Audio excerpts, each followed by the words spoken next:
I'm sorry. I'm still debating what exactly I'm going to title this video because I wanted to title it Isayama is a bad writer. I really wanted to.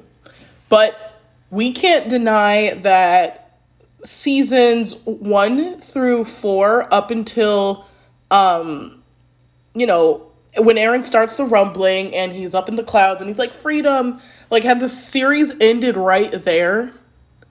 Best story of all time. Like 100% good, no plot holes, very, very good story. The more this man talks, he sticks his fucking foot in his mouth. So apparently there's a new interview of Isayama saying that the Titans and the walls are Eldians. They are people. And they de-transform at the end and turn into people. And that if he had more pages, more space, he would have drawn that in so we could see it. I am sorry, there is nothing he can say retrospectively or retroactively that will fix any of the fucking plot holes because I'm so sorry, it doesn't work.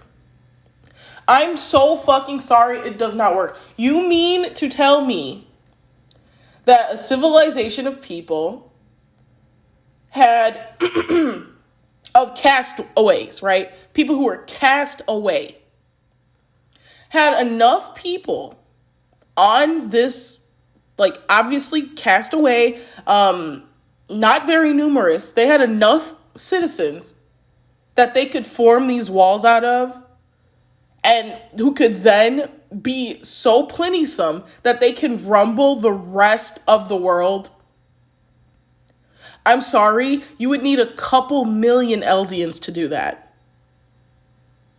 I'm so sorry.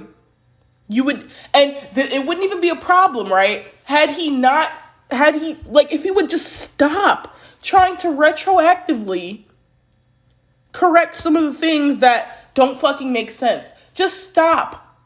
I can suspend disbelief and say, oh yeah, like, apparently somehow there were enough Titans that could rumble the world. I could suspend disbelief if they were created out of thin air, as the shifters from the past were. I could suspend my disbelief for that.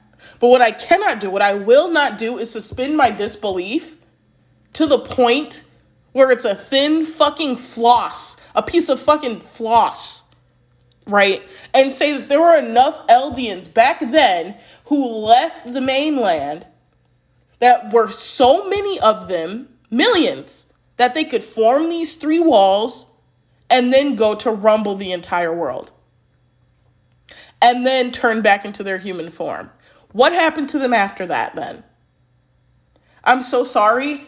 Every time this man speaks, he puts his foot right back into his mouth. And it's just at the point where the story's over. Just stop it. The story's done. Just stop. There are no real people in these fucking Titan suits. And if there are, that raises an even bigger question. How big was the fucking population of Paradise? How big was the population then? If there were enough people to put inside of these walls to then go and rumble the entire world, that's not to mention how Marley is the closest thing to Paradise, and somehow the last thing to get rumbled. That doesn't make any sense. But I can suspend disbelief for that because it makes for a, damning big showcase sort of thing.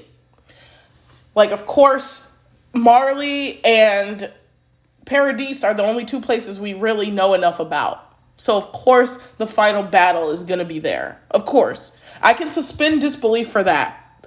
Even though I don't even know if I should, honestly. For being honest. But when too much isn't making sense, and then you have the author groveling back, like, if a interviewer asked me a question about a plot hole like that, I would just say, it's in the story. From this point on, I think he should just say, it's in the story. Let the story speak for itself. Or interpret it how you want to.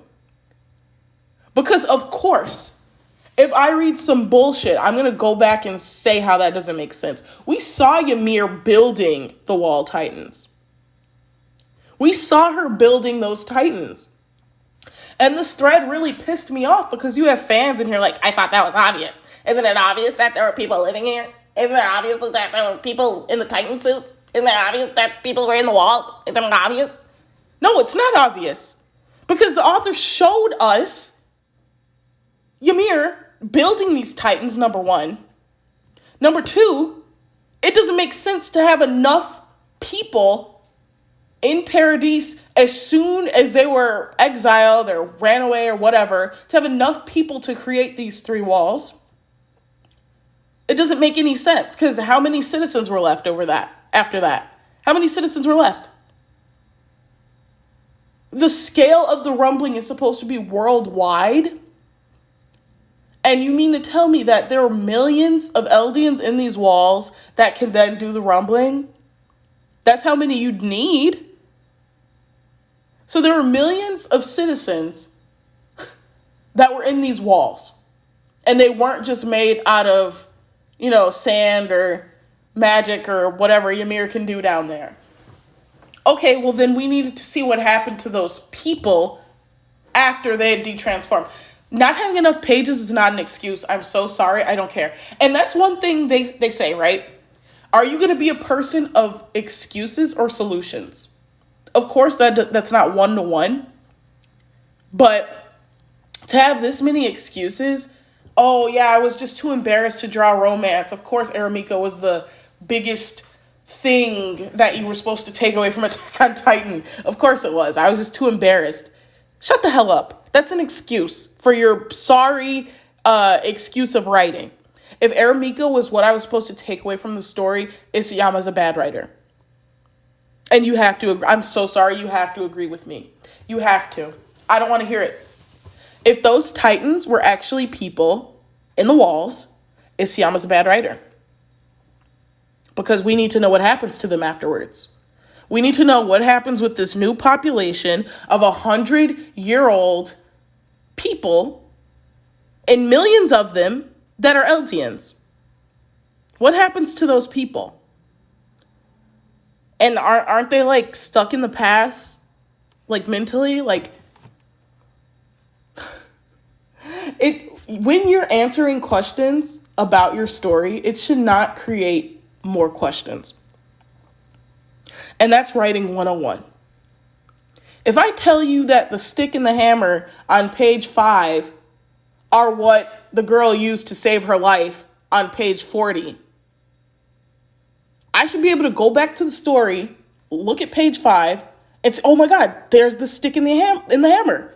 Okay, because at first I thought that, there was some deus ex machina or something, how she saved her life. Okay, now that I see page 5 again, and he refreshed my memory or whatever, yeah, I get it. She survived because of the stick and the hammer. That makes sense. But what Isayama's doing is there's like a breadcrumb. Maybe there could be a stick, in page 7. Maybe there is a stick on page 7. So that stick that could have possibly have been there, that's maybe what was used in the end for this thing to happen. And it's like, okay, well, then why didn't you draw the stick? Why didn't you draw the stick, Isayama? And so you get so many of these and so many excuses. Oh, I didn't draw the stick because I was embarrassed. I was too embarrassed to draw the Aramika romance. I was too embarrassed. What else? Yeah, there wasn't enough pages to release 139.5, right? In the initial release, right? Like when Attack on Titan just ended with the thank you for wrapping the scarf around me. There wasn't enough pages, so I had to wait for a different release to release the last 9 pages. Excuse after excuse after excuse. The anime is out. It's out. It's done. There is no rhyme or reason to backpedal or say that you meant this, you meant that, you add this dialogue into the this, add that dialogue into the that. Oh, I don't want people to think I support, blank aside, right? I don't want people to think da-da-da-da. Stop giving a fuck about what people think. That is the biggest issue here. If you didn't give a fuck, then your story would make more sense. And that is what this comes down to. So, no, I don't think Isayama's a bad writer because he gave us seasons 1 through part of 4, which are all done magnificently. Very, very good writing. Very tight, awesome, amazing writing, in my opinion. But to drop the ball this hard at the end, to me, just shows how much people's opinions influence him, which is bad if you're telling a true story. Not a true story, but a story that's true to you and that's in line with how you wanted it to be start to finish. You cannot care about what people think about your story. Who gives a fuck if everyone hates it? Write the story you want to write. Who gives a fuck if your boss says, I don't know, I really love Sasha, so maybe don't kill her just yet. That's not the story you wanted to tell. And we know that Isayama wanted to kill Sasha way before she was actually killed. We know that. But he changed it because his editor was like, wait, people love the potato girl. Like, I'm so sorry. Enough of the excuses. Enough of the excuses. Maybe that's what I'll title this video. But yeah, I mean, I don't think he's a bad person or anything. I don't think he's like awful or horrible. It's just frustrating. It's just frustrating because every time he adds a new little whoop-de-whoop-de-whoop, it doesn't make sense. It makes it worse, in my opinion, because now we have 1 million citizens of Eldia, like right when Eren was killed, right? All these marching titans detitanized. We have 1 million Eldians in a circle all around the world who are 100 years old and they have no clue what's happening. They're like, what? Was I just marching? What? So do they all go back to Paradis and they fill them in on everything that happens? Do they just venture off and wander off in the world wherever they are with no memories of what's happening? You cannot keep backpedaling. You can't keep doing that because there's just more questions now. And the story makes even less sense now. There's too many loose ends left at the end of the story. Oh, if I had more pages. Oh, if I wasn't so shy. Stop.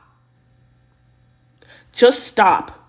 From now on, if any interviewer asks about this thing or that thing, or let's say an interviewer asks, what is this interaction between Eren and Frida in the mirror? She sees him.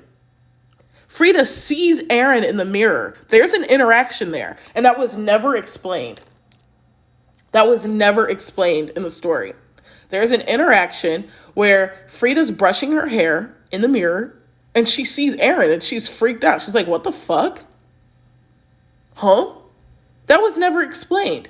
Now, if an interviewer asked Isayama about that, what I would want him to say, what would be the best thing for him to say is, I think I explained clearly in the story what that meant, what that was about. Like, if you didn't get it, I advise you buy my manga and reread the story. That is what I would want Isayama to say. That is what he should say. What I would love if he said, but I wouldn't blame him if he didn't, is what I originally planned to happen with that was this was supposed to be this moment where, it was supposed to tie into the end like this because the whole interaction was, save Historia, blah, blah, blah, blah. I'm like, basically Eren going in time to tell Frida to save Historia or some shit like that. Like what I intended to do, blah, blah, blah, blah, blah. But yeah, this is a plot thread that led nowhere because I changed the ending, which we knew. We know. We knew and we know. He changed the ending.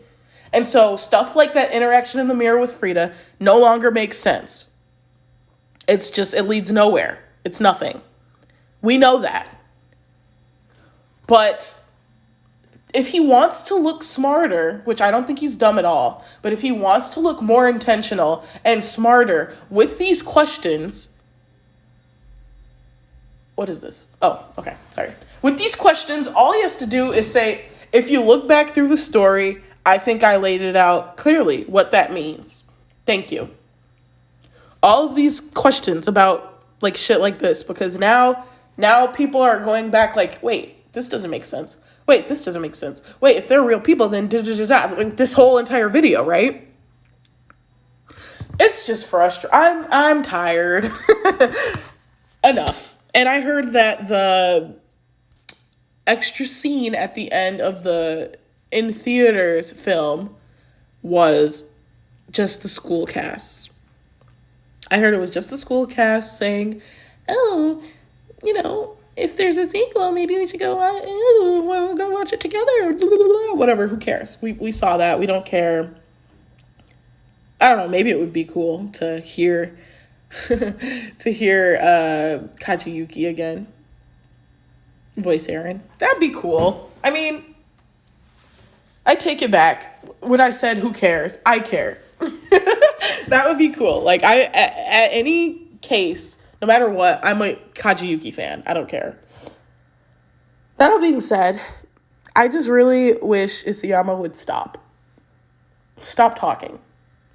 Or at least pretend that you were intentional. That is my final message. When in doubt, pretend that you were intentional. No excuses. No more, I ran out of pages, because you could have did another chapter. You could have done another, let's be so for real, you could have done another chapter. That whole 39.5, those extra 9 pages, that could have been a whole other chapter. Okay?